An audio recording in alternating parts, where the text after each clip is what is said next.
তাই হলো এই বাজারটা হলো তোমার লকডাউন মার্কেট। এখানে কিন্তু সস্তা অনেক ইলিশ পাওয়া যায়। ভিউটা কত সুন্দর লাগছে দেখো, এরকম স্টেপ বাই স্টেপ সিঁড়ি দিয়ে মোটামুটি তোমরা 8-10 তলা বিল্ডিংয়ের ওপর পর্যন্ত উঠতে হবে।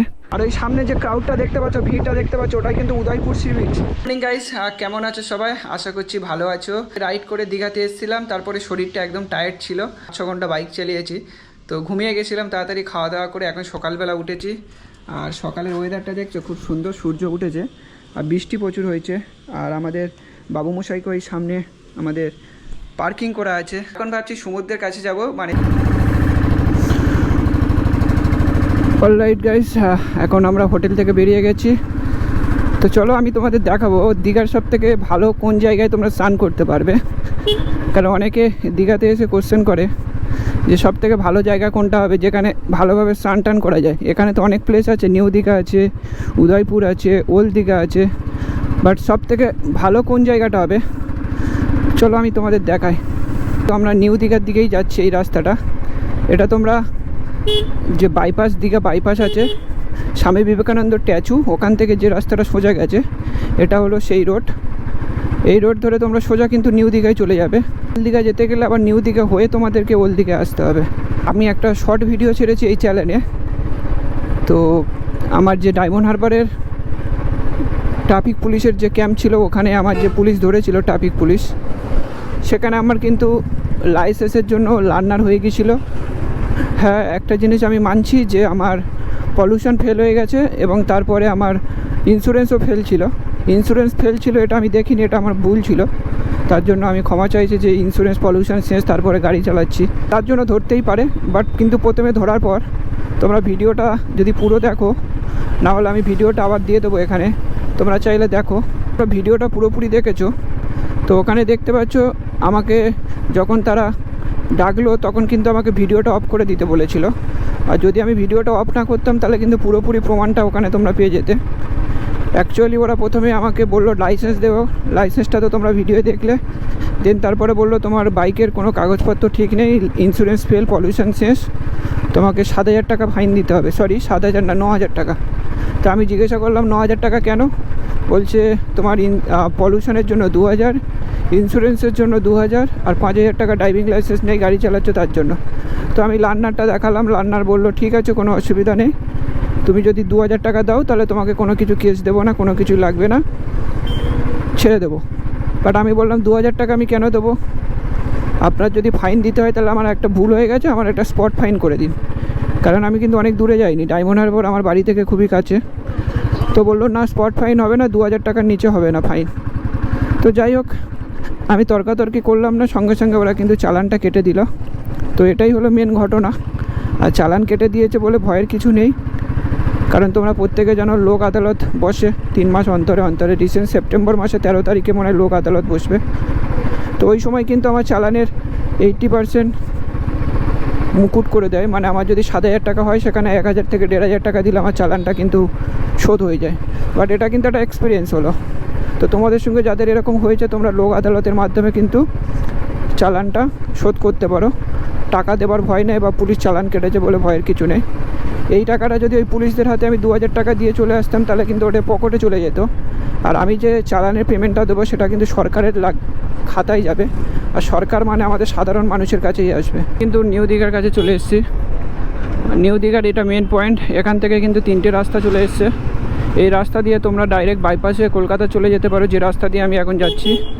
আর ডান দিকে চলে গেছে তোমার যেটা হলো দীঘা বর্ডার, আর বাঁ দিকে চলে গেছে তোমার ওল্ড দীঘা। এই 3টে পয়েন্ট দেখতে পাচ্ছ, 3 পয়েন্ট। তো আমরা কিন্তু এখন ডান দিকে যাব। ডান দিকে একটা সিক্রেট ঘাট আছে, ওশিয়ান ঘাট। হয়তো তোমরা অনেকে জানো, অনেকে হয়তো দীঘায় আসো, বাট এই জায়গাটা জানো না। চলো আমি তোমাদেরকে সেই সিক্রেট জায়গাটা দেখাবো, ওশিয়ান ঘাট। আর এখানে কিন্তু দুদিকে প্রচুর হোটেল হয়ে গেছে। আগে অনেক হোটেল চলতো না, বাট এখন হোটেলগুলো সব চালু হয়ে গেছে জগন্নাথ মন্দির তৈরির পরে। এদিকে কিন্তু রাস্তার কাজ হচ্ছে। জগন্নাথ মন্দির হওয়ার পরে রাস্তাটা ছোট ছিল, আস্তে আস্তে কিন্তু এই সাইডে দেখতে পাচ্ছ দুদিকে কিন্তু রাস্তা অনেকটা বাড়াচ্ছে। আর দু সাইডে যে দোকানপাট ছিল সেই দোকানপাটগুলো কিন্তু আস্তে আস্তে সব তুলে দিচ্ছে। এটাই হলো এই বাজারটা হলো তোমার লকডাউন মার্কেট। এখানে কিন্তু সস্তা অনেক ইলিশ পাওয়া যায়। এর আগে কিন্তু একটা আমি ভিডিও করেছিলাম। তোমরা ভিডিওটা দেখেছো কিনা জানি না। তো এখান থেকেই টার্ন নিলে কিন্তু তোমরা ওশিয়ান ঘাটে যেতে পারবে। এই লকডাউন মার্কেট থেকে ডাইরেক্ট কিন্তু ওশিয়ান ঘাটে যাওয়া যায়। আর এই ঘাটটা কিন্তু খুব সুন্দর একটা বানিয়েছে। এর আগে আমি একবার এসেছিলাম, বাট এটা সেকেন্ড টাইম। এখানে কিন্তু খুব কম মানুষজন আসে স্নান করতে। আবার তুমি এখান থেকে ওয়াচ টাওয়ার আছে, ওয়াচ টাওয়ার দিয়ে তুমি কিন্তু পুরো ভিউটা দেখতে পাবে। ওয়াচ টাওয়ার থেকে সমুদ্রের পুরো ভিউ দেখতে পাবে। আসবে 3 মাথা রাস্তার এই ডান দিকে চলে যাচ্ছে তোমার উদয়পুর সি বিচ, আর সোজা কিন্তু চলে গেলে তোমার কিন্তু ওশিয়ান ঘাট। ওশিয়ান ঘাটে চলে এসেছি। তো এখন বাইকটা আমরা এখানে পার্কিং করতে হবে।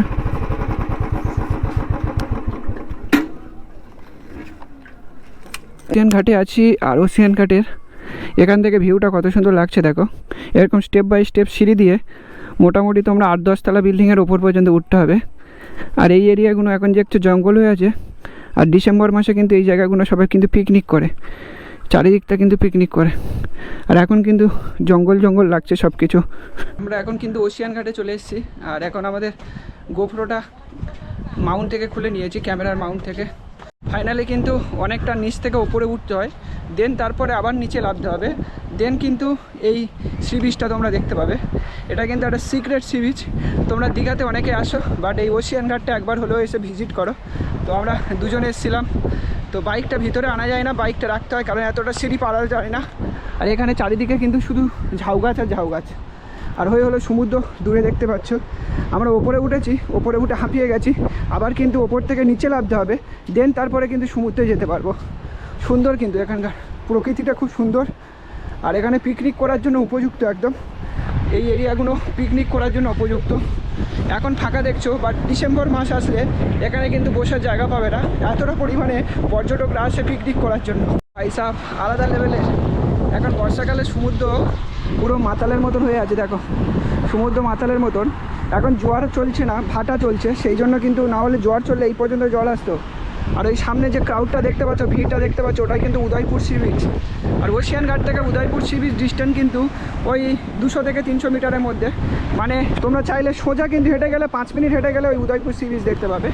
আর এই দিকে সোজা দেখতে পাচ্ছ ওই যে ভিড়টা দেখতে পাচ্ছ, ওটা হলো নিউ দীঘা সি বিচ। আর এর মাঝখানে নিউ দীঘা আর উদয়পুরের মাঝখানে কিন্তু এই ওশিয়ান ঘাটটা আছে। ওহো, আলাদা লেভেলের একটা এখানে বাতাস বইছে। মানে সমুদ্রের ধারে আসলে যে বাতাসটা ফিল হয় না, এখানে বুঝতে পারবে। আর এখানে কিন্তু পর্যটকরা খুব কম আসে স্নান করতে, ম্যাক্সিমাম কিন্তু উদয়পুরে আছে আর এদিকে নিউ দীঘায় যায়। ওশিয়ান ঘাটে খুব কম আছে। এটা কিন্তু একটা সিক্রেট। তোমরা চাইলে এখানে আসতে পারো, মনে শান্তি মিটিয়ে স্নান করতে পারো, কোনো অসুবিধা নেই। তোমরা যদি এই ওশিয়ান ঘাটের ওয়াচ টাওয়ারে আসো, এখান থেকে কিন্তু পুরো ভিউটা একদম দেখতে পাবে সমুদ্রে। ওয়াও, একদম পুরো ভিউটা সমুদ্রের দেখা যাচ্ছে, অসাধারণ লাগছে। ওইদিকে উদয়পুর আর এইদিকে নিউ দীঘা, আর মাঝ